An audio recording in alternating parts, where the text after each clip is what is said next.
निवडणुका आणि मतदानासंदर्भातले अपडेट्स आपल्याला बुलेटिनमध्ये जाणून घ्यायचे आहेत। एक नजर टाकूया या तासाच्या हेडलाईन्सवर। त्याआधी आपण पाहतोय की आशिष शेलार हे सुद्धा मतदान करण्यासाठी पोहोचलेले आहेत। वांद्रे पश्चिमचे ते उमेदवार आहेत आणि त्यासोबतच त्यांच्या विरोधात महाविकास आघाडीने एक अल्पसंख्याक चेहरा दिलेला आहे। आशिष शेलार यांच्या प्रचार रॅली या संपूर्ण निवडणुकीच्या धामधुमीत लक्षवेधी राहिल्या। कलरफुल रॅली त्यांनी काढलेली होती। त्यासोबतच मराठी कलाकारांना सोबत घेऊन देखील त्यांनी रॅली काढलेली होती। भाजपचे एक महत्त्वाचे मातब्बर नेते मुंबई भाजपचे अध्यक्ष आशिष शेलार हे मतदानासाठी पोहोचलेले आहेत। वांद्रे पश्चिमचे ते उमेदवार आहेत आणि त्यांच्या विरोधात महाविकास आघाडीने अल्पसंख्याक चेहरा दिलेला आहे। दोन दृश्य आपण पाहतोय आशिष शेलार आणि अजित पवार यांची। अजित पवार आणि सुनेत्रा पवार एकत्ररित्या मतदान करण्यासाठी पोहोचतायत। यावेळी बारामतीची लढत अजित पवारांसाठी जेवढी भावनिक आहे तेवढीच प्रतिष्ठेची सुद्धा आहे, कारण का बारामतीतून निवडून येणं हे अजित पवारांसाठी आजवर कधीही आव्हान नव्हतं, पण सध्या शरद पवार त्यांच्या विरोधात शड्डू ठोकून उभे आहेत।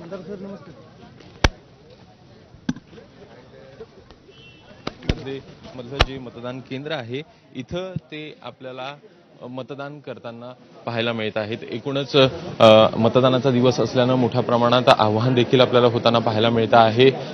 एकूण इथं जर का वांद्रे पश्चिम मधली लढत पाहायची तर आशिष शेलार विरुद्ध आसिफ झकारिया असा हा संपूर्ण जी लढत आहे ती आपल्याला पाहायला मिळते आहे।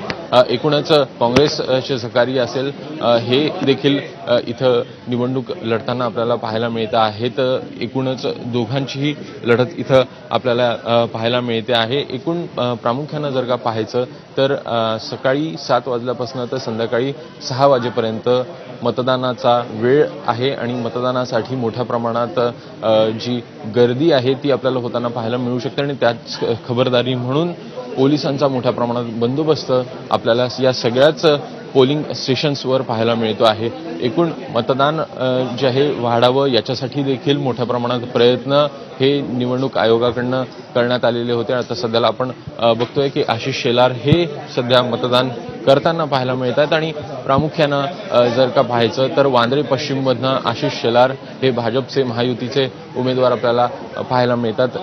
त्यामुळे यात प्रामुख्यानं जर पाहायचं तर दुसरीकडे काँग्रेसची ही लढत पाहायला मिळते, जे आसिफ झकारिया विरुद्ध आशिष शेलार अशी ही संपूर्ण लढत असणार आहे। एकूण 23 तारखेला काय निकाल येतो हे बघणं देखील महत्त्वाचं असेल। कॅमेरामॅन प्रशांत मानेसह अभिषेक मुठाळ, एबीपी माझा, मुंबई। तर राज्यभरामध्ये मतदानाला सुरुवात झालेली आहे आणि प्रमुख नेत्यांनी आपल्या मतदानाचा हक्क बजावायला देखील सुरुवात केली आहे। बारामतीमध्ये अजित पवार, सुनेत्रा पवार यांनी मतदान केलेलं आहे, तर इकडे आशिष शेलार यांनी मतदानाचा हक्क बजावलाय।